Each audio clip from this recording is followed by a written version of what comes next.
Yanaşma əlaqəsi birinci tərəf aslı tərəfdir, ikinci tərəf əsas tərəfdir. Yanaşma əlaqəsinin qrammatik göstəricisi yoxdur. Yəni, qrammatik şəkilçisi yoxdur. Demək, birinci nöqtənin söz birləşməsi arasında olur da. Məsələn, tutaq ki, gözəl qız. Bunun arasında hansı əlaqə var? Yanaşma əlaqəsi. Birinci tərəf aslı tərəfdir, ikinci tərəf əsas tərəfdir.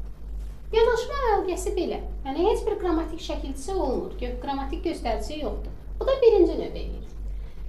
Biz belə eləyək. İndi deyəcək ki, bəs hansı cümlə üzvləri düşə bilər? Cümlə üzvləri deyəndə sifətin suallarına cavab versə, sayın suallarına cavab versə, yəni necə, nə cür, hansı, sayın sualı neçə, nə qədər, neçənci.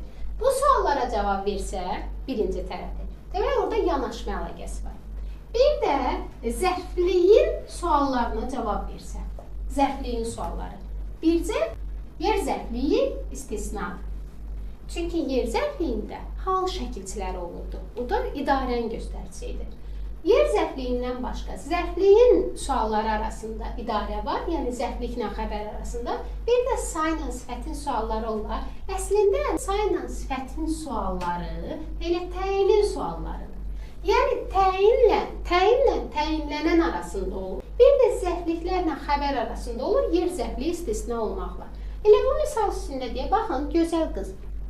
Gözəl qız biz dedik yanaşmadır. Heç bir qrammatik şəkilçisi yoxdur. Düzdürmü? Bu yanaşmadır. Götürə də bilərəm ki, gözəl qız hansı qız? Hansı sualına cavab verdi mi? Cümlədə təyindir. Məsələn, gözəl qız gəldi. Elə bunun üstündə yazaq. Nə etdi? Gəldi. Kim gəldi? Qız. Hansı qız? Gözəl qız. Hansı sualına cavab verdi mi? Təyindir də.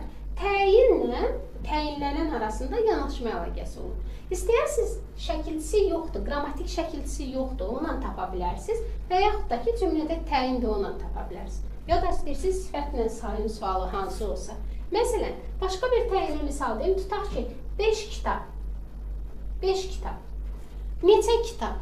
Heç bir qrammatik şəkilçisi yoxdur da, bu yanaşmadır. Götürdük yanaşma. Ya da neçə sualına cavab verdi? Sayın sualı özündən sonra gələn isimlə.